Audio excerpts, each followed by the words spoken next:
حسن رضی اللہ تعالیٰ عنہ، یہ وہ صحابی رسول ہیں کہ جس صحابی رسول نے حضور کا آخری دیدار فرمایا، کہ جنہوں نے حضور کو قبر میں اتارا،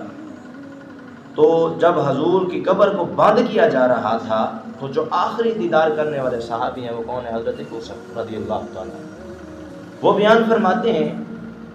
کہ جب میں نے حضور صلی اللہ علیہ وآلہ وسلم کو قبر میں دیکھا، کیا دیکھتا ہوں کہ حضور کے ہونٹ حرکت فرما رہے ہیں، حضور کے ہونٹ حرکت فرما رہے ہیں۔ تو جب میں نے حضور کے ہونٹوں کو حرکت کرتے ہوئے دیکھا تو میں قبر میں اتر گیا، میں قبر میں اتر گیا۔ جب میں قبر میں اترا تو اپنے کانوں کے اپنے کان کو حضور کے ہونٹوں کے ساتھ لگایا، اپنے کان کو قریب کیا کملی والے کے ہونٹوں کے قریب، تو میں کیا سنتا ہوں کہ حضور امتی امتی کہہ رہے، کہ حضور صلی اللہ علیہ وسلم حیات تھے تب بھی امت کا خیال، وفات کا وقت آیا تب بھی امت کا خیال، وفات کے بعد بھی امت کا خیال۔ تو حضور صلی اللہ علیہ وآلہ وسلم نے تو اپنی امت کو کہیں ترک نہیں کیا ان کا یاد کرنا، ان کا ذکر کرنا۔ مولانا سردار رحمہ اللہ تعالیٰ آپ اس حدیث کے حوالے سے آپ بیان فرماتے ہیں، کہتے ہیں کہ دیکھیں کہ حضور نے تو اپنی زندگی میں ہمیشہ امتی امتی کہا،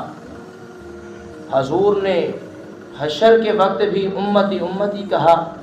اور حضور محشر میں بھی امتی امتی کہیں گے۔ تو فرمایا کہ حضور نے ہر مقام پہ امتی امتی کے الفاظ دہرائے ہیں، تو فرمایا کہ